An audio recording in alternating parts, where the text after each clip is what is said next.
Que a paz do Mestre Jesus nos envolva, que os benfeitores espirituais da Sociedade Espírita, Mensageiros da Paz, caramba, gente, Sociedade Espírita, Mensageiros da Paz. O nome já é impactante, né? Quem vem pela primeira vez, vem em busca de paz. E consegue encontrar, porque a gente percebe a diferença vibratória quando a gente adentra o portão. Então a gente consegue esses benfeitores espirituais tão carinhosos, tão acolhedores, que nos amparam e mantêm a nossa saúde mental em paz. O desafio é ter saúde mental nos dias de hoje. A saúde física, ela passou por muitas evoluções e revoluções. Desde a sangrinha, diarreia e vomitório de Galeno, na Grécia Antiga, né? Galeno, ele tratava assim, a pessoa chegava com algum problema, ele já tinha na mão uma navalha, não era bisturi, era navalha, para cortar e sangrar a região. Tendo a ideia de que aquele sangue que saía era um sangue ruim e restituía a saúde. É por isso que as mulheres são mais saudáveis, porque sangram todo mês. Na visão de Galeno, que é diferente da visão dos hebreus, dos judeus, que achavam que elas eram impuras. Por isso, no Diálogo de Jesus, falando da mulher hemorroíça, que a mulher não precisou nem encostar em Jesus, só tocou na veste do Senhor, e ela teve a hemorragia contida. Ali não era um ato não era um milagre somente físico, era um milagre social. Porque aquela mulher, ela era totalmente alijada da sociedade por sangrar. Eu cresci escutando que uma mulher menstruada não podia se sentar na cama da outra mulher que amamentava. Quem é mais antigo aqui, não sei se lembra disso, porque senão secava o leite da mãe. Então são essas coisas E aí a gente vai ter de uma saúde física, de um tratamento ainda tão rudimentar. Só para vocês terem ideia, a cadeira do dentista era a cadeira do barbeiro. Vocês já repararam que elas são parecidas? Não é que elas são só parecidas, era a mesma cadeira, que era do dentista, do barbeiro e do cirurgião. Aliás, o cirurgião era o cirurgião barbeiro, é o nome dele, é o título que ele recebia.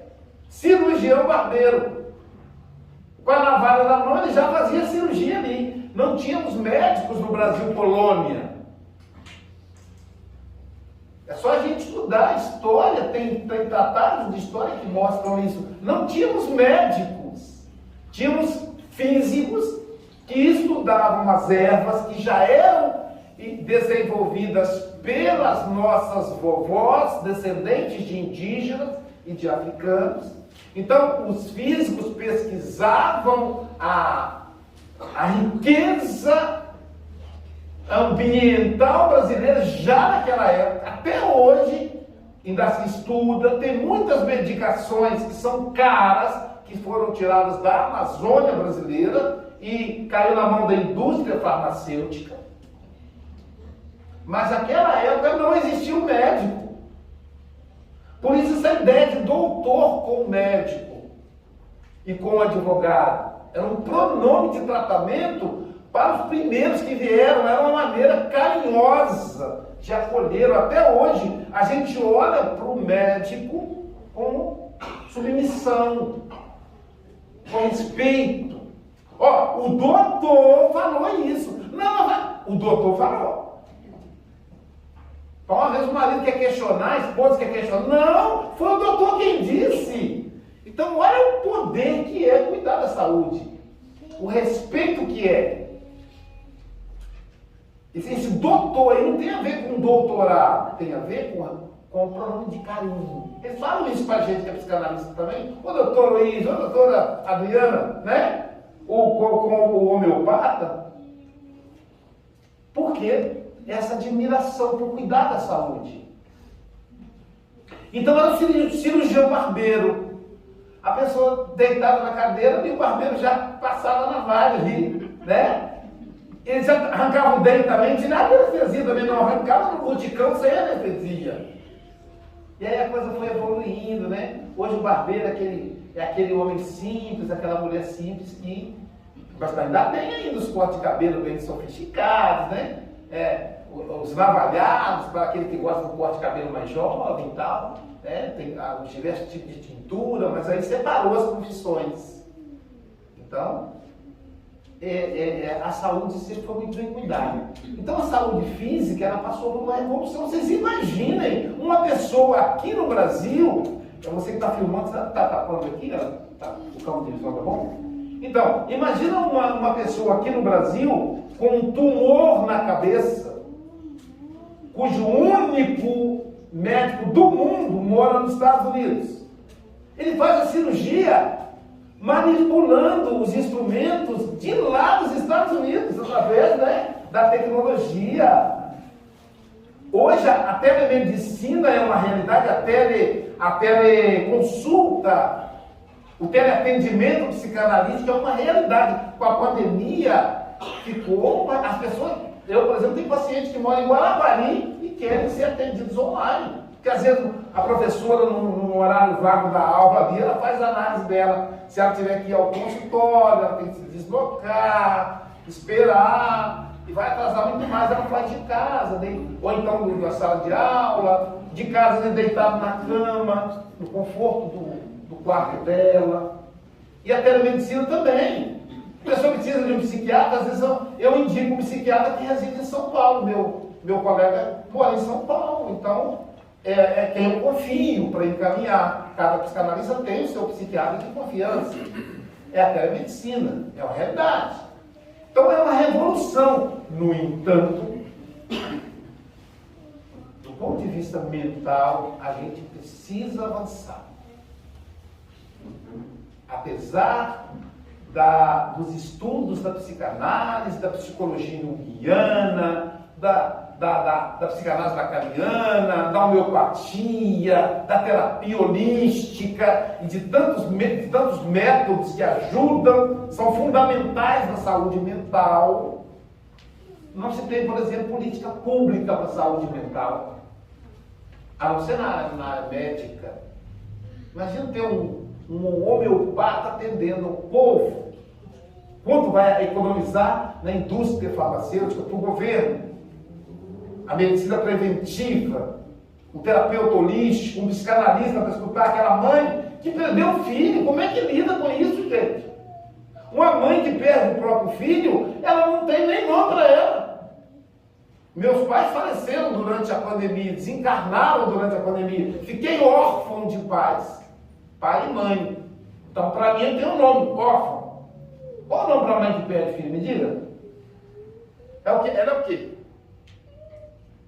O pai que perde um filho na infância é o quê? Não tem. Mas tem dor.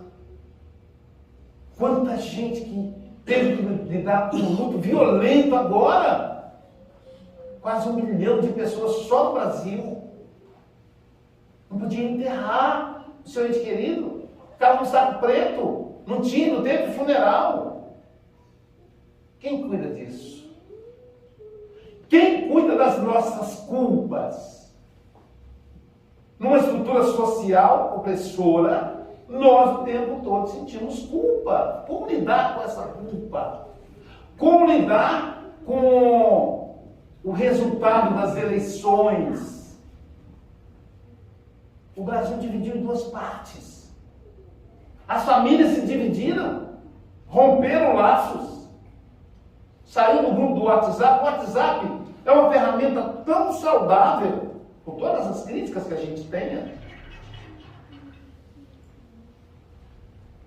que mantém juntos familiares de diversas partes do mundo. Você tem seu filho que mora na Austrália, ele participa do Evangelho lá com você hoje, graças à tecnologia das plataformas digitais.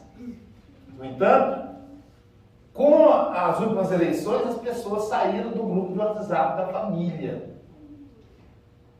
Irmãos que não conversam um com o outro, genro que parou de conversar com o sogro, com a sogra.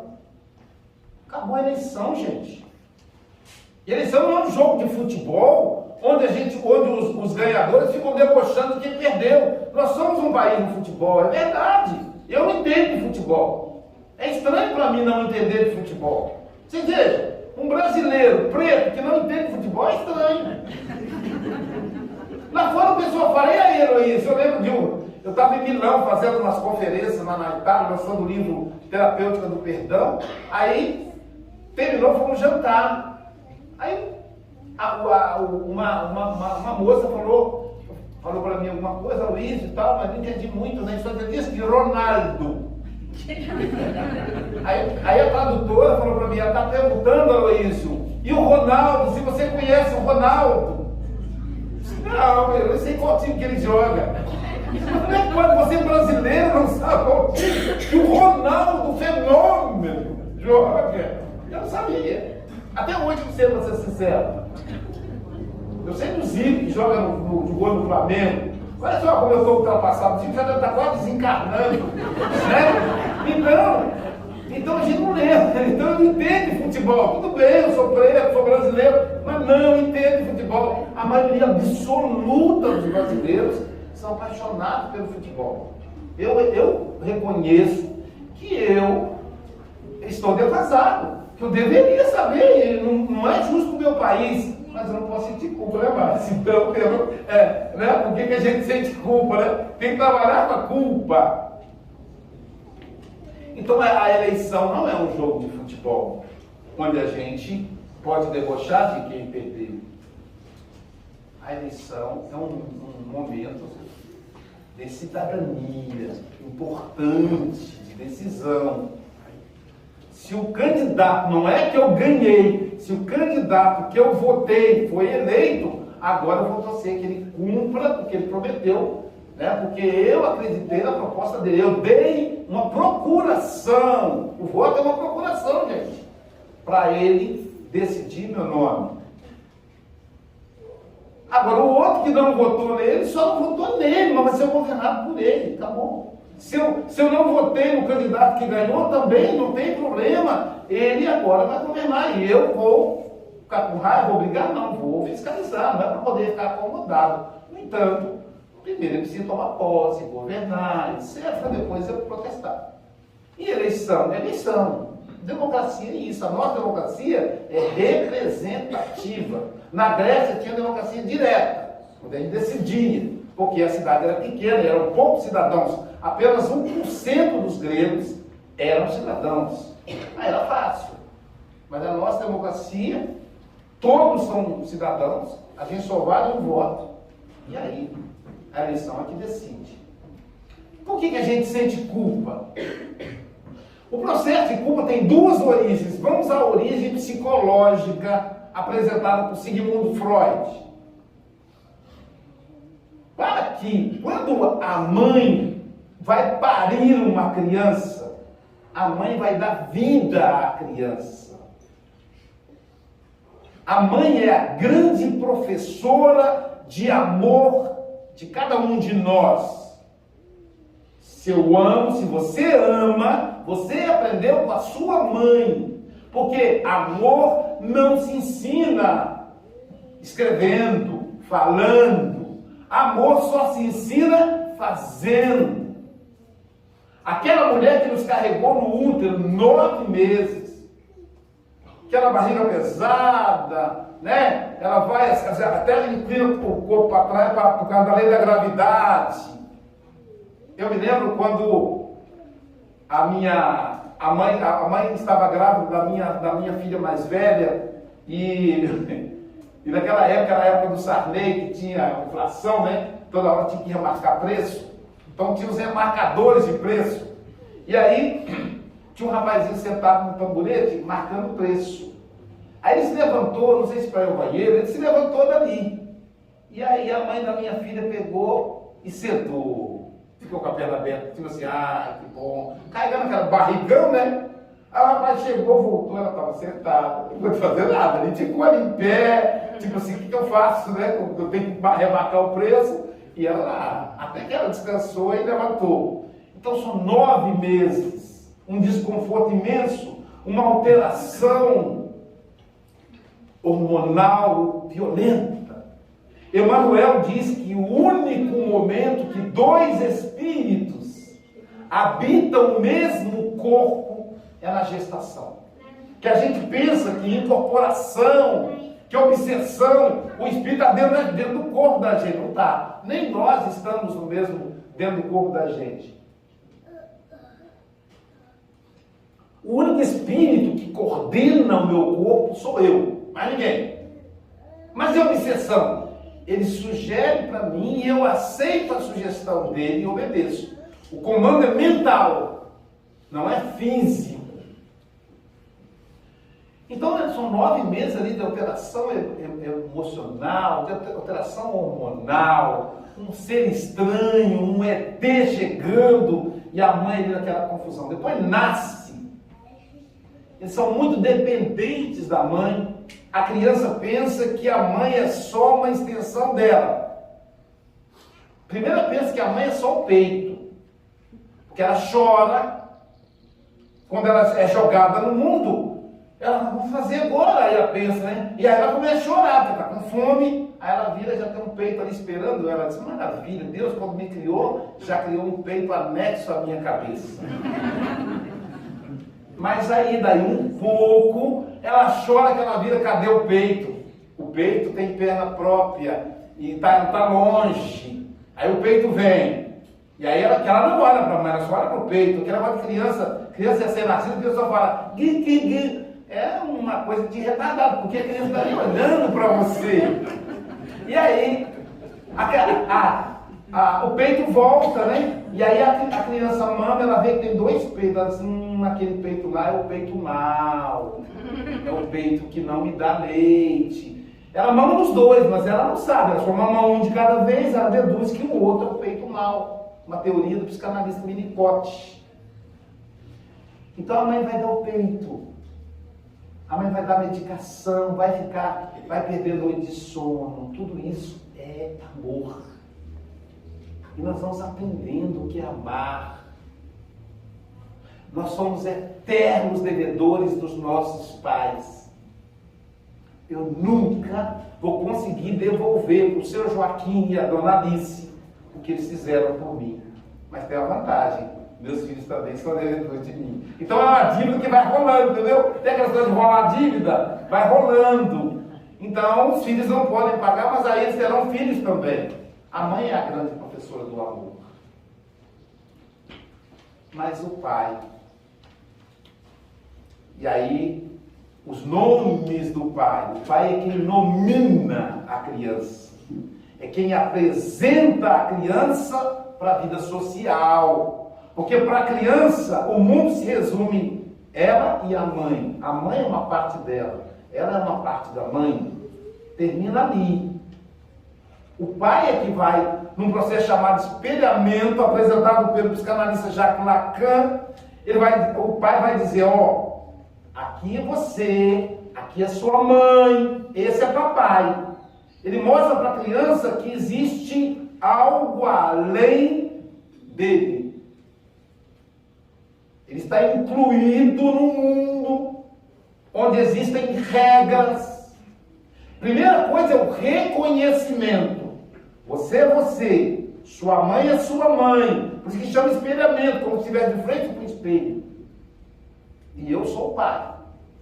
Então entrou aí 2 personagens novos. A mãe, que agora é um indivíduo, até então era uma parte da criança, e o pai.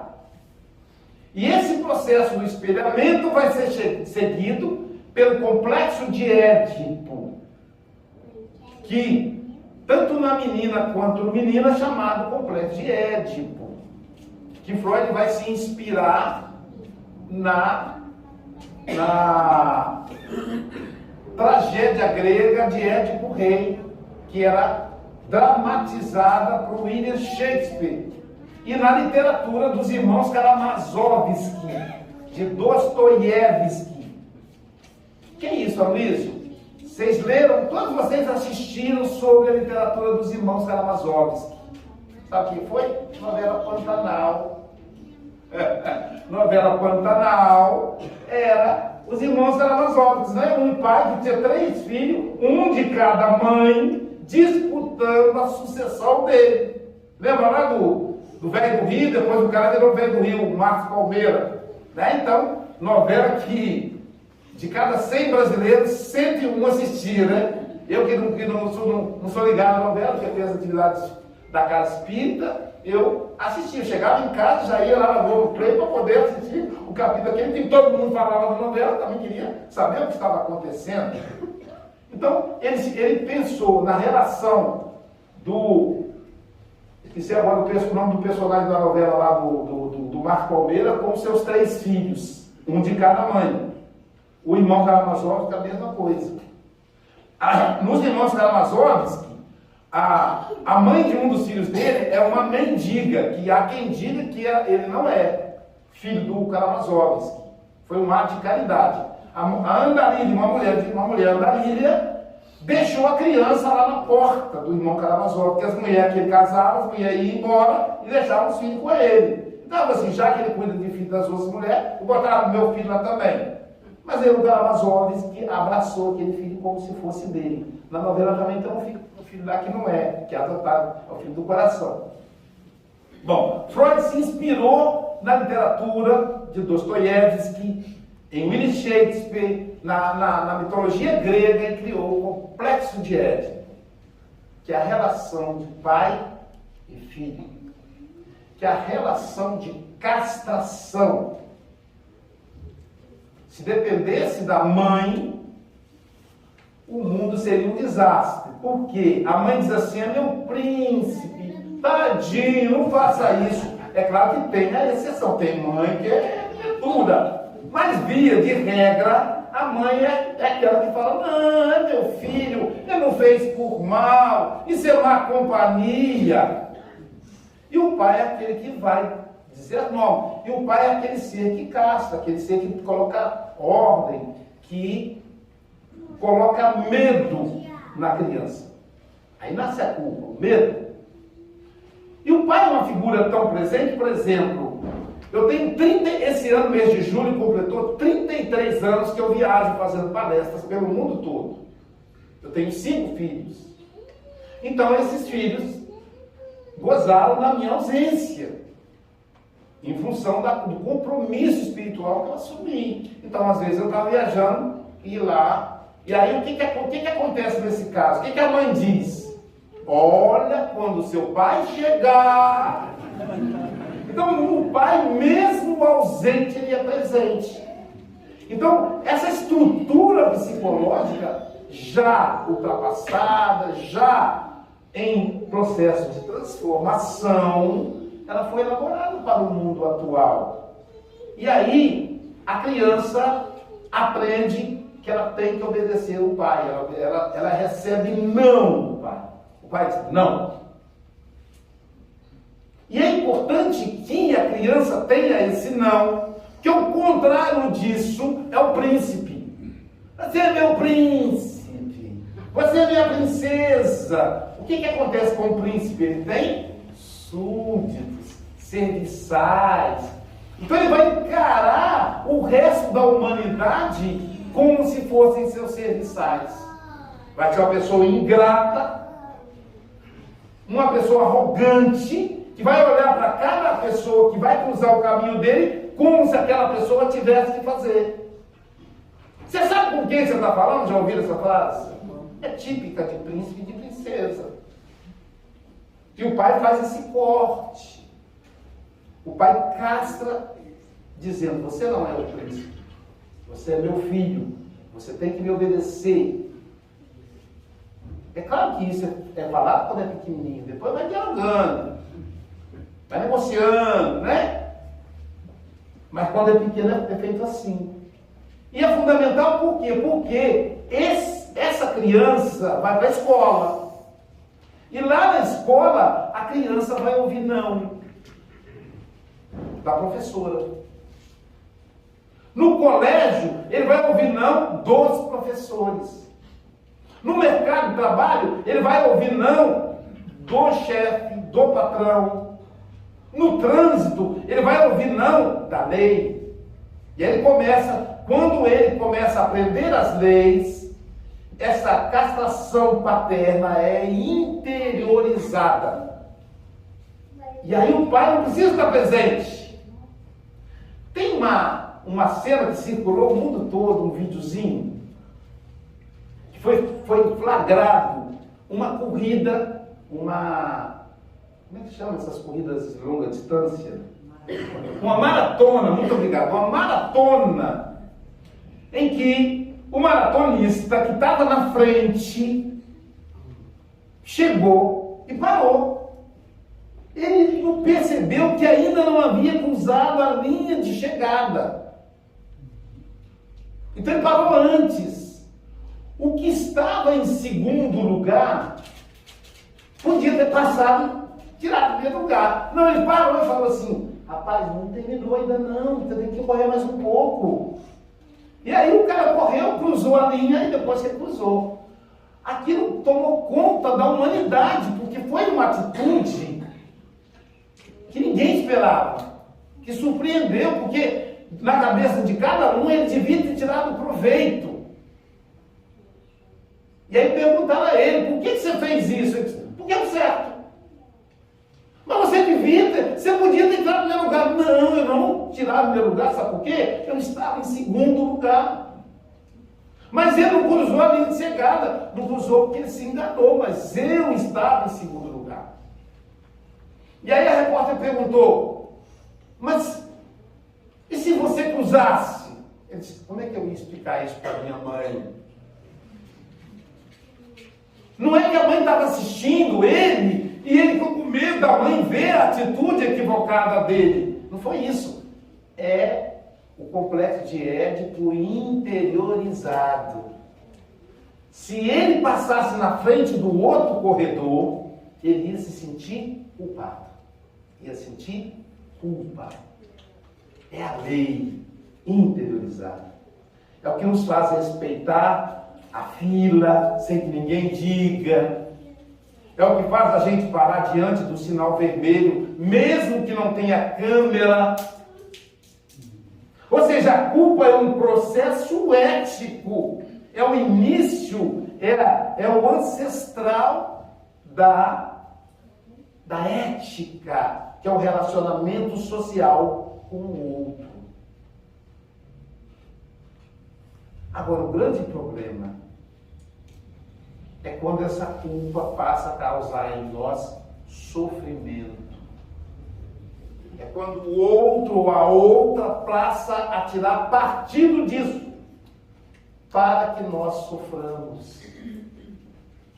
Você não gosta de mim, você não me deu atenção, você não faz o que devia ser feito. E a gente sente aquela dor. E a gente sente o pior das pessoas, a gente fica com medo de ser julgado pelo outro, de ser condenado pelo outro. Aí a culpa passa a entrar num campo patológico. A origem da culpa do ponto de vista espiritual. O Livro dos Espíritos e o Evangelho segundo o Espiritismo também, as duas obras de Kardec, tem um capítulo dedicado ao esquecimento do passado.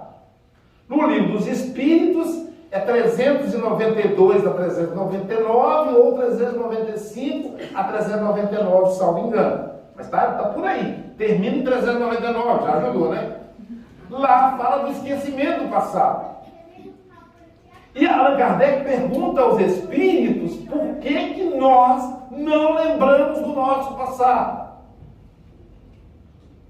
E aí os espíritos tecnicamente respondem que é por causa da vontade de Deus, que nos protege da dificuldade que teríamos na nossa caminhada.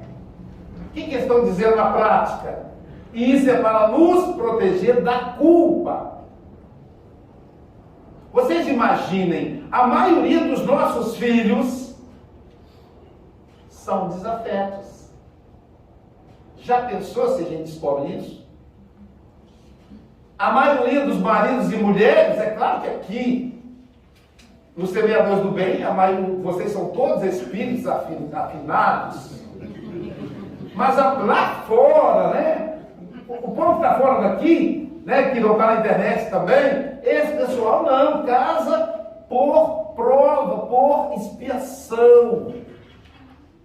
Já viu aquela esposa que explora do marido e a pessoa fala, coitadinho, como é que ela aguenta?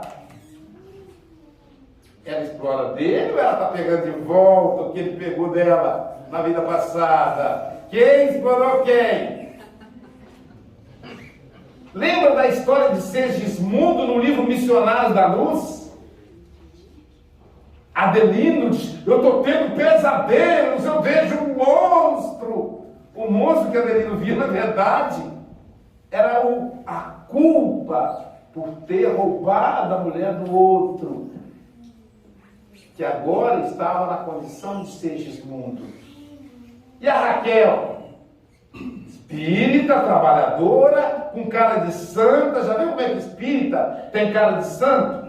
Né? A gente chega aqui no semeador, né, Márcia, aquela cara de santo. Bom dia, meu irmão. Que a paz de Jesus te envolva. E ela, tudo em paz, minha irmã? Graças a Deus. E a pessoa fala até uma batinha para poder dar aquele clima de angelitude. Graças a Deus. Vai ver, né? O Adelino, um grande trabalhador espírita, roubou a mulher do outro, gente. E agora com essa cara de santo. E adivinha onde nasceu Segismundo? No lar. Veja a sabedoria. E a gente entende complexo de ego. Por isso que o pai e o filho não se entendem tanto, né? Disputam a mesma mulher. Uma das minhas pacientes disse para mim assim, tem coisa mais de piano aqui, sabe? Disse para mim assim, Aloysio, eu vou visitar meu filho. Toda vez que eu vou visitar meu filho, tem aquele momento de família, meus netos, minha nora, mas é só assim. Aonde está o meu filho? Está a minha nora enjoada ali, toda hora. Então eu já combinei com ele, ó, eu vou aí passear, vou gastar passagem aérea, mas eu quero ter um almoço com você. Sim, mamãe. Não, você não entendeu, deixa eu desenhar para você. Só com você. Tá bem, mamãe? O filho obediente, né? Não tem aquele marido obediente? A mulher fala, ó, tá assim. Sim, né? Você foi bom com o filho.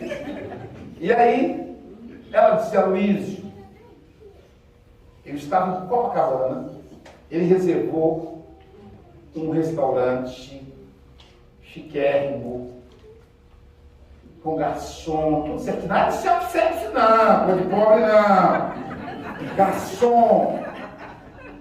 E aí quando eu desci do carro, ele pôs o braço.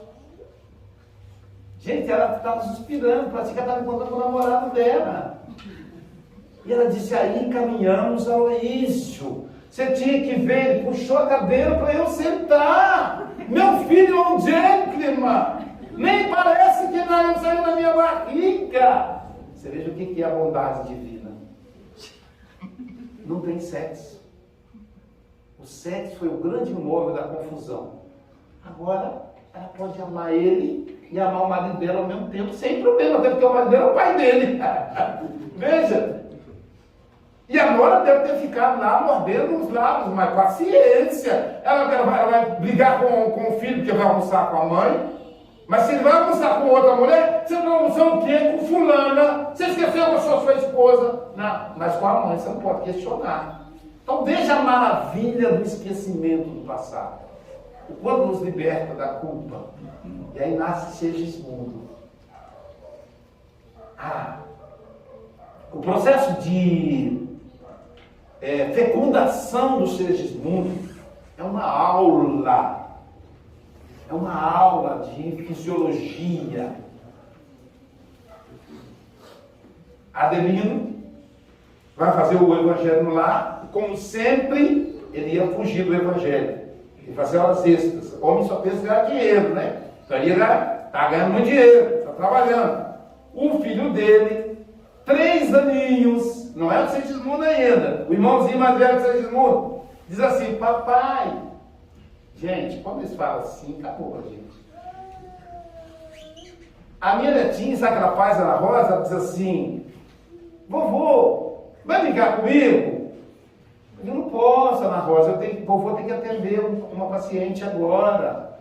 Vovô, brinca comigo primeiro, depois eu atende. E se bobear, quase que eu faço, né? Porque a gente fica derretido. O Santiago tem 1 aninho. Santiago não sabe falar direito. Ele olha para mim e fala, bom! E já abre o braço para poder pegar no colo. Derrete a gente, né? E aí eu fico imaginando o filho do Adelino dizendo: papai, eu sinto falta do Senhor no evangelho lá. Já pensou, gente? Eu sinto falta do Senhor no evangelho lá. Será que cada um de nós participa do evangelho no lar, com os filhos e com a esposa, com o marido? E aí Adelino diz assim: tá bom, hoje eu vou estar no evangelho, porque ele dia não fez hora extra. E aí participou do evangelho. Naquela harmonização do evangelho no lar, ele harmoniza a família. E naquela noite, eles, depois que o menininho foi dormir, os dois foram namorar. Se é que vocês me entendem o que é namorar. E aí, os espermatozoides, aos milhões, caminhavam na direção do óvulo, que é um só. Qual espermatozoide vai fecundar aquele óvulo? O mais rápido, diz a lei da física. Não, diz a lei espiritual. O mais forte, diz a lei da física. Não. Sabe qual? Aquele espermatozoide que o espírito vai imantar, vai atrair, que tem as características que ele precisa para a próxima encarnação. Talvez seja espermatozoide, vai ter problema de vista. Mas ele lesionou, vai ter que nascer com problema de vista. O outro vai ter um problema nas pernas. Tinha tanto espermatozoide da FIM, que podia ser campeão das Olimpíadas de 2004, né? De 2026, 2024, né? Aí você vai escolher exatamente o espermatozoide que tem problema no joelho, né? Porque de acordo. E aí o espermatozoide fecunda o óvulo. E naquela noite, passadas 72 horas que fecunda o óvulo, naquela mesma noite, Raquel ajoelha-se, no mundo espiritual, em sonho, ela ajoelha-se, e no alto da cabeça de Raquel sai uma luz, que parece uma auréola. A mãe é uma figura santa, tem aquela iluminação, e o guia espiritual de Segismundo entrega o bebezinho na mão de Raquel. E para ele ficar bebezinho, sabe o que aconteceu? Ele foi hipnotizado e ele foi diminuindo de tamanho. É como se o guia espiritual dissesse: Segismundo, lembra quando você era rapaz? E ele, animado, ele já ficou com o pé de espírito de rapaz. Agora você lembra quando você era criança, jogando bola? E ele, o pé de espírito dele ficou de criança. Agora você lembra quando você tinha 1 aninho? Você lembra quando você era bebê? Você lembra quando você era apenas uma gota? E o perispírito dele ficou semelhante a uma gota microscópica, fecundando o óvulo e virou um ovo. Uma bipartia virou 2 células que formou um tecido, um órgão, um embrião. E o perispírito foi voltando. Uma aula de fisiologia, para a verdade. Então, nesse momento da mini a linguagem de André Luiz, a miniquarização do perispírito é que ocorre o esquecimento para preservar o espírito da culpa pelos seus atos do passado. A gente lembra do passado emocionalmente, mas nós não lembramos do passado intelectualmente. O nosso psiquismo, a nossa mente espiritual, ela é seletiva. Então ela coloca em lugar, na nossa parte mnemônica do passado, aquilo que vai nos fazer mal. Mas vai voltar através do inconsciente na hora certa. A culpa. A culpa, diz a Joana de Ângeles, não é uma boa companhia.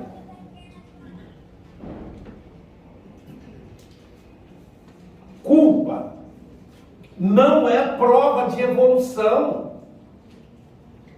Culpa é uma manifestação covarde do orgulho.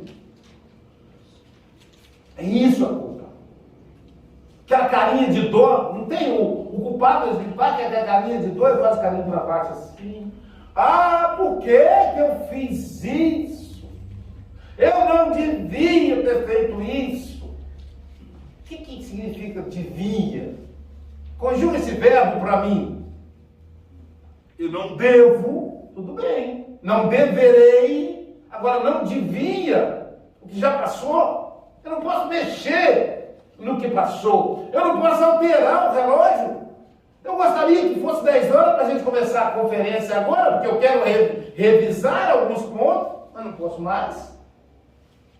Então é orgulho, é brincar de ser Deus, é querer alterar o tempo. O que passou, passou. Você fez o melhor que você pôde. Eu estava na Suíça, quando uma mulher chegou para mim numa palestra sobre culpa, e ela disse para mim, Aloysio, eu quero te apresentar a minha filha. E apresentou-me uma criança especial, uma criança com síndrome de Down. E quero te apresentar meus 3 filhos.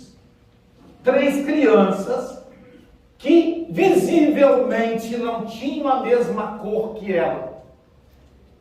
Ela era uma suíça que ama o Brasil, tanto ama que casou com um brasileiro, por isso fala muito bem o português. E aqui no Brasil, ela adotou 3 meninos de um abrigo, crianças, filhos de... O pai havia sido assassinado e a mãe era dependente de crack. E o juiz tirou a guarda e ela fez a adoção. E aquela mulher ali, ela era evangelizadora da casa espírita, fazia 12 anos. E ela dizia, carrega uma culpa imensa. Eu disse, o que é? Ela disse, eu fiz 4 abortos quando eu era jovem. Eu matei 4 crianças. Eu inviabilizei a reencarnação de 4 espíritos. E essa culpa me corrói. Não tem uma noite que eu não durma pensando nisso. E eu disse, quantos anos você tinha quando você cometeu os abortos? Ela disse, entre 17 e 20 anos. Eu digo, mulher, você deve ter mais de 50 agora. Você não fala a idade da mulher, né? Mas nessa hora eu acabei falando, você deve ter mais de 50 agora. Estão fazendo 30 anos e você ainda não superou. Não superei. E eu não vou superar. E quando eu desencarnar, eu vou para o umbral. Eu falei, você pode ir para o umbral, para 2 Brau, 3 Brau, Carlinho Brau, James Brau, aonde você quiser. Não é porque os espíritos criaram o inferno de espírita. O inferno dos católicos, dos protestantes, chama-se inferno. O nosso é Brau, sobrenome Brau. Aí, James Brau, Carlinhos Brau, o que você quiser. Tem gente que quer um Brau, outro agora de 2 Brau, né? Então, quer dizer, criou um inferno de si. Olha só, você evangeliza há 12 anos. Isso é resgatar o que você fez. Você tem 4 filhos. 3 que não são filhos da sua carne. Você ama, que são filhos do coração. Você já está perdoado. Pode avisar todo mundo, Aloísio, me perdoou. Mas você tem autoridade, você é sacerdote, Jesus não é, ele perdoou. Jesus, quando viu aquela mulher, a Maria de Magdala, aos seus pés, banhando com perfume caro, enxugando com os cabelos, ele perguntou a Simão, e a gente pensa que é Simão Pedro. Gente, Simão lá é igual Zé, que todo mundo chama Simão, todo mundo chama Zé. É igual na Alemanha, Fritz. Eu fiz a cirurgia com o doutor Fritz. Qual Fritz, meu querido? Porque todo mundo chama Fritz lá. Então, era Simão o fariseu, não era Simão Bajona, Simão pescador, era Simão fariseu. E ele perguntou a Simão, ele estava na casa dele. Jesus é fantástico, né? Dá uma despertada de vez em quando, falou, Simão, sim, Senhor, 2 pessoas te devem. Uma te deve 500 dinheiro e a outra te deve 50. As 2 resolveram te pagar. Qual das 2 te amou mais? E aí o texto bíblico é muito interessante, que diz assim, e Simão falando consigo mesmo, ou seja, ele não falou, só se ele tem um probleminha. Ele pensou e Jesus escutou o pensamento dele. E Simão, falando consigo mesmo, responde, Senhor, para mim, foi aquele que pagou 500 dinheiro. Esse me ama mais. Aí Jesus, com aquela indireta clássica, falou, Simão, quando eu aqui cheguei, você não me ofereceu nem a água para lavar as mãos.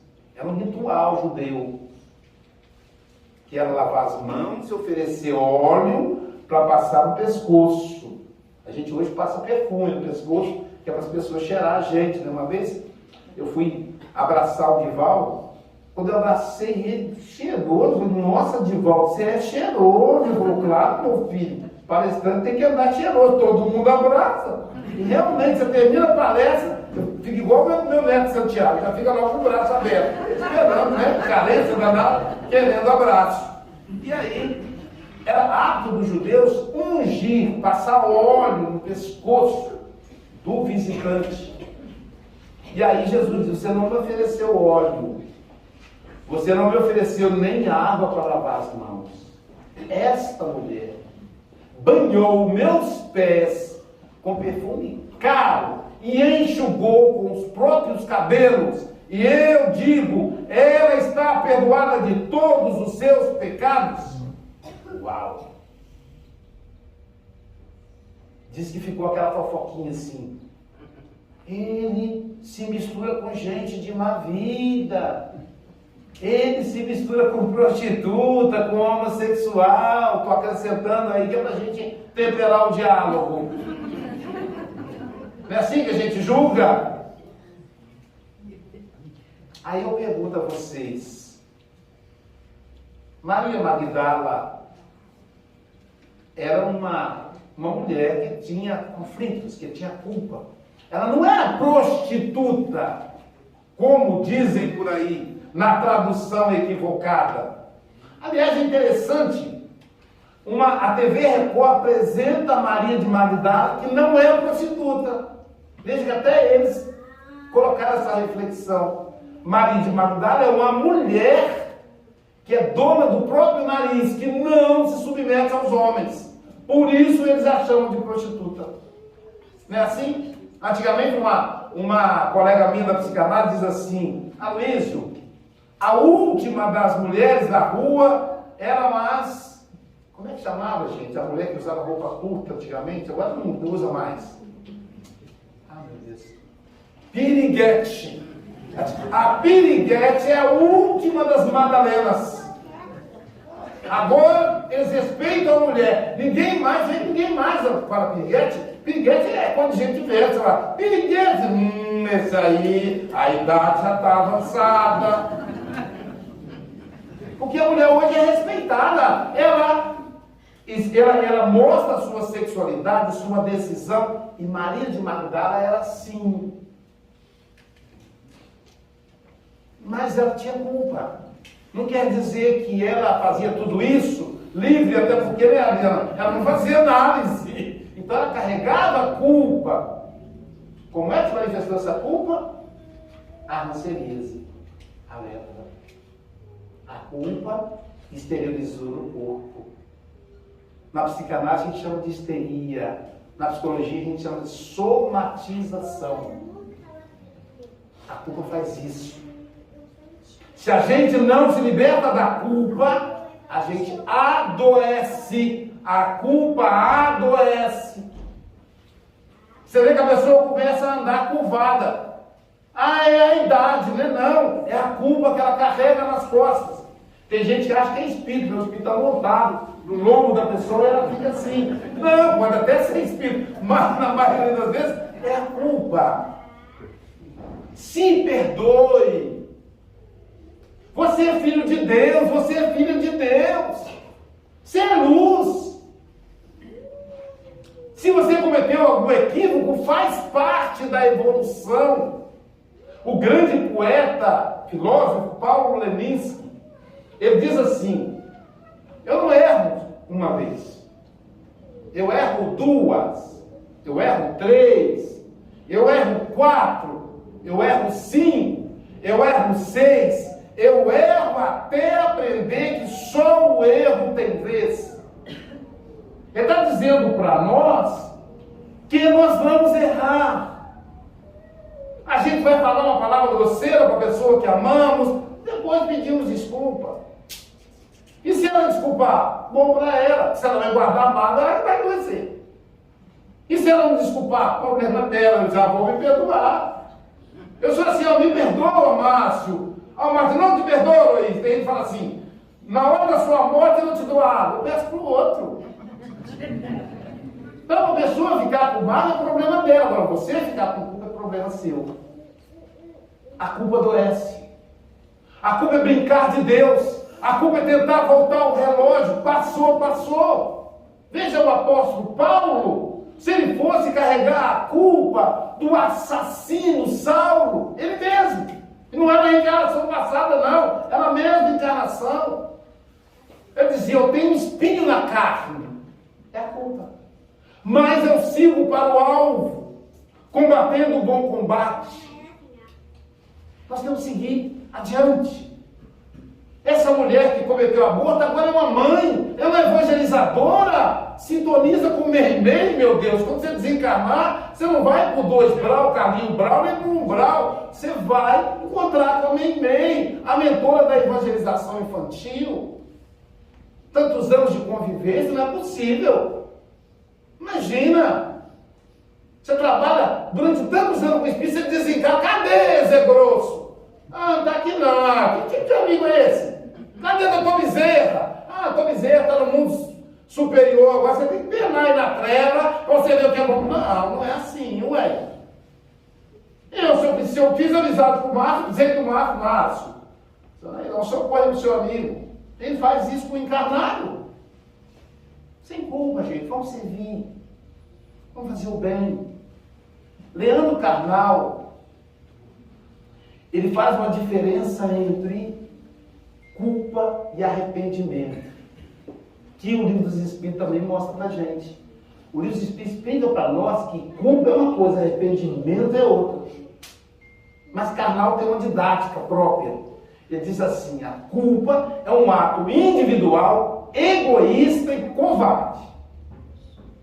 Por que é individual? Porque é algo que você fez. É egoísta, porque você está com o seu ego inflamado. Eu não devia ter feito isso. Eu sou um palestrante, espírito, grande coisa. Come arroz e feijão igual aos outros, vai para um bravo, arroz branco igual aos outros. Ah, mas eu como um trabalhador, como conhecedor de Kardec, eu não posso mais odiar. Mas você odeia sua sogra, seu cunhado. Tudo bem. Conversa, pensa, bom, eu agora vou tratar ele melhor, ele não faz por mal, dialoga com o seu próprio ódio. E não negar, e não se sentir culpado. Então ele diz assim, que a culpa é um ato individual, egoísta e covarde. O arrependimento, a culpa é um ato individual, egoísta, covarde, que nos leva ao passado.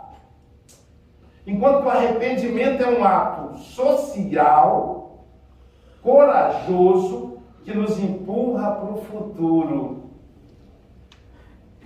Se eu me arrependo, bom, eu disse alguma coisa para o João, meu amigo, e eu me arrependi de ter falado aquilo. Bom, então amanhã eu vou pedir desculpa, João. Amanhã eu vou levar um presente para o João. Tem esse presente, chega. A pessoa está no meio do nada, lembra o Chico Xavier. A mulher matou o cachorro dele. Aí ele falou, poxa, matou meu cachorro, desgraçado. Ele não falou isso, quem fala isso sou eu. O Chico falaria isso, né? E aí o Manuel falou, dá uma máquina de costura para ela de presente. O Chico, mas é meu ordenado, não dá para pagar a máquina de costura. Ele falou, com uma prestação, suaves prestações.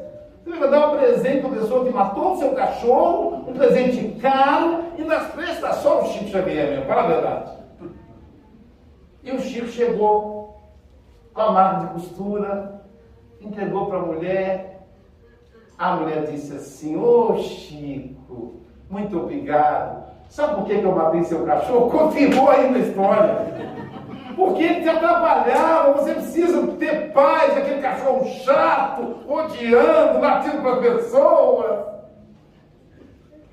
Então, reparar, dar a máquina de costura para a pessoa que você acha que lesionou, dá um buquê de flores, chama para almoçar, faz um mimozinho ali, a pessoa vai estranhar. Foi a esposa, então, sei não, você está com mais tempo que você aprontou. Né? A mulher é engraçada, a mulher você dá flor, você está com o papo, né? Não, Luiz, meu marido me deu o que ele for, sei não, que ele não está aprontando, né? Então dá um buquê de flor, né? Faz um agrado pro seu filho, leva ele no cinema, compra um joguinho lá que ele gosta, né? Compra a camisa pro seu pai, dá um abraço. Se não tem dinheiro, dá um abraço, né? Um abraço não custa. Faz alguma coisa para reparar sua consciência. E pede desculpa, se for o caso. Pede perdão. Quando você pede perdão, é para você se libertar, não é para o outro. E vou repetir, pedir perdão. Não é exigir o perdão.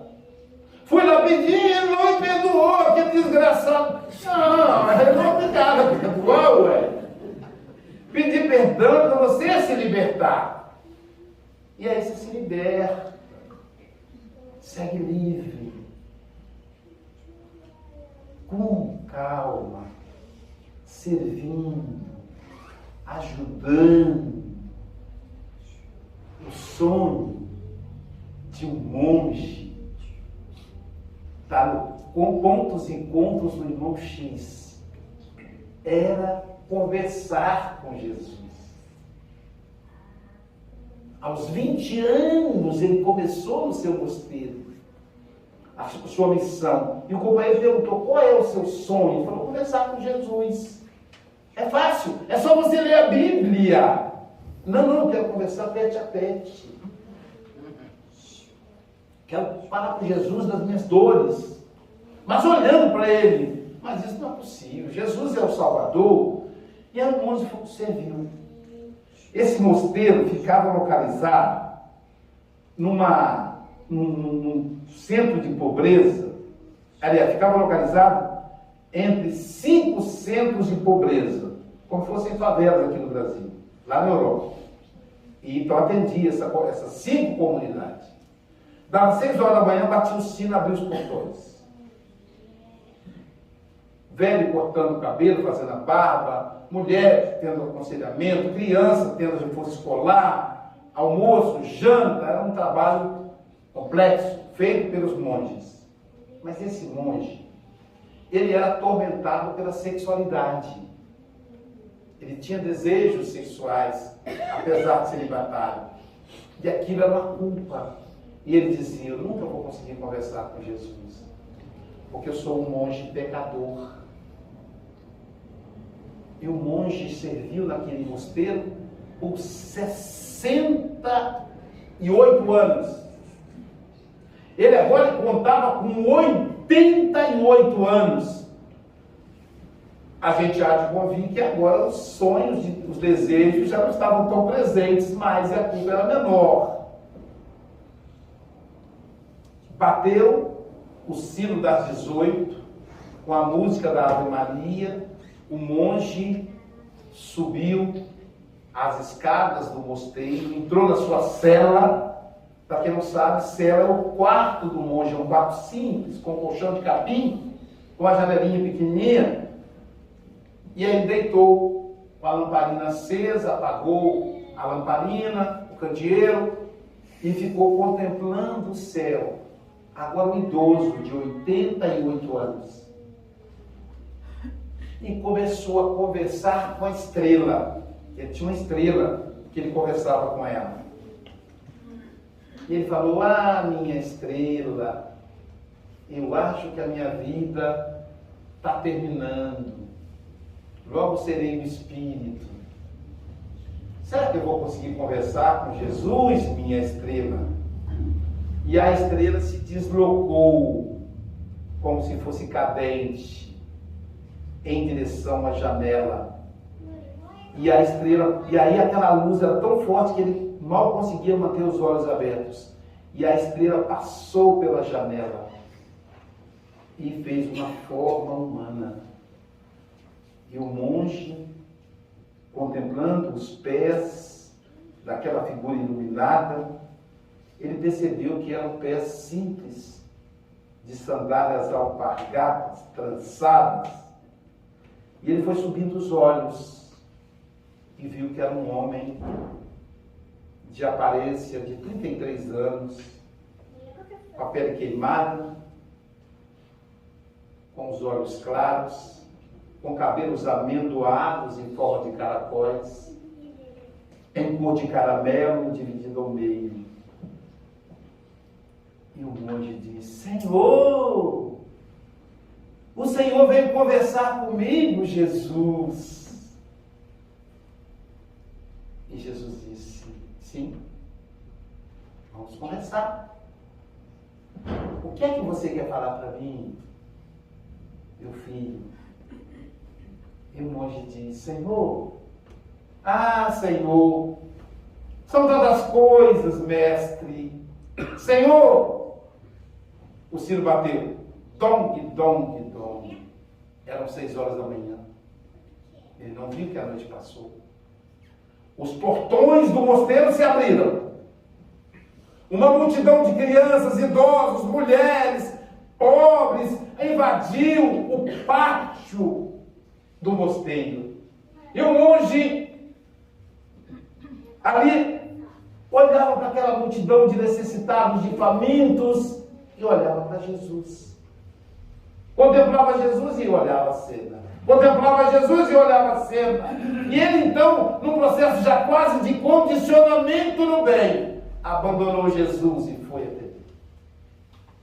E aí ele cortou o cabelo dos idosos, fez barba, acariciou as crianças, conversou, ajudou a fazer o almoço, porque ele entendia muito da gastronomia, igual uma pessoa que eu conheço aqui no salão. Então o monge atendeu. E assim, quando a gente está fazendo o bem, quando a gente faz o que a gente gosta, a hora passa rápido. Como passou, desculpa, passei, já estou encerrando. Então, aí aproveitar para pedir para conseguir pedir perdão, que eu vou carregar a culpa. Então, passa rápido. E de repente o monge escuta o tocar do sino. Dong, dong. E a música da Ave Maria. Aliás, eu quero agradecer o nosso pianista. Que maravilha. Me trouxe paz, me trouxe inspiração. Muito obrigado. A gente precisa de música clássica. Então ele escutou a música da Ave Maria e foi tomar um banho. E ainda com o sangue aquecido, aquela água fria batendo na pele, fez ele meditar. Jesus, meu sonho era encontrar com Jesus. Agora que eu o encontrei, eu o abandonei. Meu Deus, como eu sou tolo. Aquela noite o monge não quis jantar. Subiu triste para a sua cela. A cela com a porta de madeira que murchou durante o tempo, deixando algumas gretas. Lá em Minas é greta, que também deve ser, né? Algumas gretas que deixaram passar. Ele disse: tô louco, deixei a lamparina acesa, meu quarto está aceso. Em tempo de eu provocar um incêndio, colchão de capim e lamparina acesa não combina. Meu Deus, eu estou realmente esclerosado, disse o monge. E ele abriu a porta da cela, ainda muito triste. Qual a surpresa? Jesus estava lá, aguardando ele. E ele disse: Senhor, o Senhor ficou aí me esperando? Não se foi, Senhor. Ele já chorando, emocionado. O Senhor não foi, Senhor. Não, meu amigo. Cada um que você atendeu lá, foi a mim que você atendeu. Você está me atendendo há 68 anos. Agora vamos conversar. O monge sentou-se no colchão de capim. Jesus sentou-se ao lado dele. No dia seguinte, encontraram o corpo do monge frio. E nas altas pairagens espirituais, diz o irmão X, caminhava o monge, conversando com Jesus. Nós precisamos servir, não alimentar culpa, arrepender dos nossos erros, dos nossos pecados, como dizem os evangélicos e católicos. Arrepender do que fizemos que a nossa consciência não abona. Arrepender e trabalhar para consertar, porque o apóstolo Pedro disse: o amor cobre multidão de pecados. Muita luz, muita paz. Obrigado mais uma vez. Obrigado pela oportunidade de estar aqui. Obrigado a Adriana, ao João, a Cirlei, a todos os amigos e amigas presentes. Muita paz.